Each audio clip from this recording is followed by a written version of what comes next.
Hey, good evening, everyone. I'm going to call the committee of the whole meeting to order for July the 4th. On Zoom, we have Mayor Snook and Councillor Barber. I would like to recognize tonight that we are on Treaty 5 territory, traditional territory of NCN Cree Nation and the homeland of the Métis, and that we're all treaty people.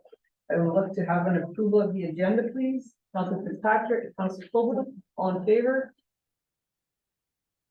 And that's carried. Thank you.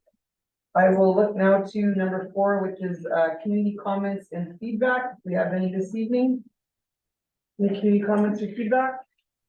Okay. Seeing none, we will move to reports. 5.1 is our report from development, and it's a memo from our Director of Development and Technical Services, and I'll go to City Manager. Yeah, so the director couldn't be with us this evening, so I'll be going through his report for you, writing a summary. So with respect to the Investing in Canada infrastructure projects under the road renewal, Maple Leaf and AECOM have completed their second work rotation.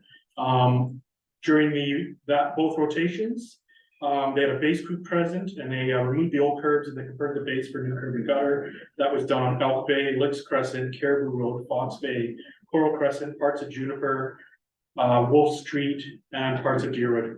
During the second rotation, the concrete crew was in town and poured new gutter and curb on Elk, Lynx, Caribou, Fox, Coral Crescent, and Juniper from Oak to Spruce Street. And they also installed new sidewalks on Juniper Crescent. The next rotation started today, and the base crew will be back to complete the remaining base work on Deerwood Drive, Nelson, and Thompson Drive. The milling machine is also expected, I believe, either today or tomorrow. It's here already. It is? Okay, then it'll begin milling roads as of tomorrow. The asphalt plant has already been commissioned out at the airport. They're doing test batches, and we expect to have asphalt ready to go in the next week or two. Communications were provided to homeowners during the process, as well as via social media and on road radio. And there'll be further communications going out next week for the milling work. AECOM has submitted 3 contract change orders to be contemplated. Those will be discussed by council as part of the budgetary process. For water and wastewater main renewals, Accurate HD and Stantec began their work on June 8th. They completed their first rotation. During that rotation, they focused on their remaining work in the Juniper area. They completed 6 of 7 mainline connections and 25 of 44 service connections. They also installed hydrant risers on Juniper. They repaired deficiencies on water lines on Deerwood that were identified during the post-installation last year. The 6 connected mainline connections in Juniper caused a number of difficulties in the community due to the age of the valves in the area, as Juniper is our oldest area in the community. Some of the valves that were shut when cold, and some of them wouldn't reopen after they've been shut. So the city provided as much communication as possible to people. In some cases, had to provide water to households as they were disconnected for extended periods. So the city thanks all the residents of the Juniper area for their patience and their understanding due to these outages. The next rotation starts on July 6th. The plan there will be to complete the remaining 19 connections and 1 mainline connection. Once that's complete, they'll move to their phase 2, which occurs in the western area. Communications have been provided to homeowners during the process, as well as social media and at radio. Westwood residents have already been provided communications on the project, and more detailed communications will be provided once the start of that work begins. Manitoba Hydro has been informed of the Westwood Hydro work. They've started to remove the streetlights in the project area, and Manitoba Hydro has been requested to investigate temporary streetlights for the remainder of the lights. And that's really his report. Okay, Council, you're giving this report. I think this is ready for us on Friday. Does anybody have any comments or questions for this evening?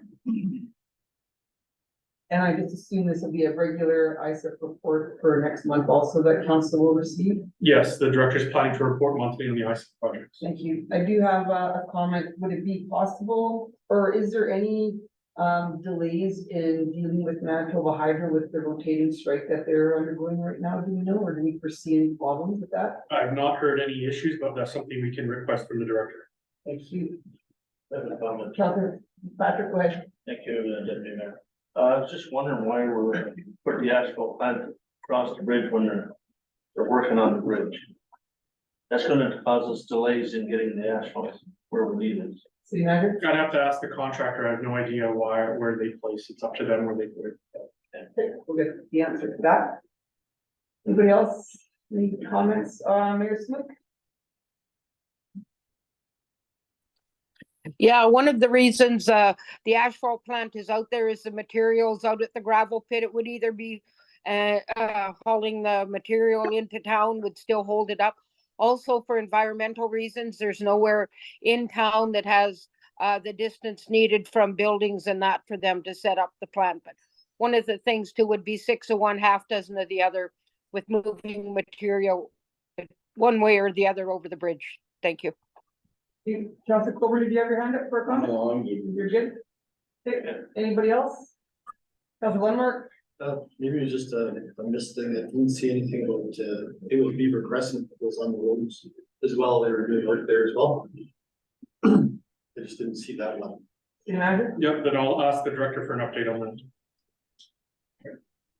Thank you. Next, we'll go to number 6 under development. We have the 6.1 Building Sustainable Communities Grant Agreement. With the awarding of that grant we received, what is the city manager? So previously or earlier in the year, the director of development requested from city council, let them know that he wanted to apply for the Building Sustainable Communities Grant to overhaul our development plan as well as our zoning bylaw. Those were brought into play in 2012 and under the Planning Act. After about 7 years, they have to be renewed and redone. So the grant submission was put in for a total of $120,000 with $60,000 to come from the Building Sustainable Communities Fund and another $60,000 to come from the city of Thompson. The director is successful in his application for the grant, and we now have the paperwork in front of us to proceed with this grant to move this development plan and zoning bylaw forward. So the recommendation here is that the committee of the whole recommend it forward to council for signing at the next regular meeting of council. Okay, any comments from council on this? So the direction is that we want to move it forward to resolution for next Monday so we can get that funding with this one. That's correct. Thank you, Councilor Colburn. $60,000 in the city's gonna pull up. Where'd that come from? Council would have to allocate that through the budget process. Thank you. Welcome. Anybody else? Okay, so can I get a show of hands if council is in agreement to move this for Councilor Lenmark, do you have a comment? Nope. Oh, you're Just showing your hand. Yeah, thank- All right. yeah. So I need everybody show of hand if they'd like to move this forward to council next week.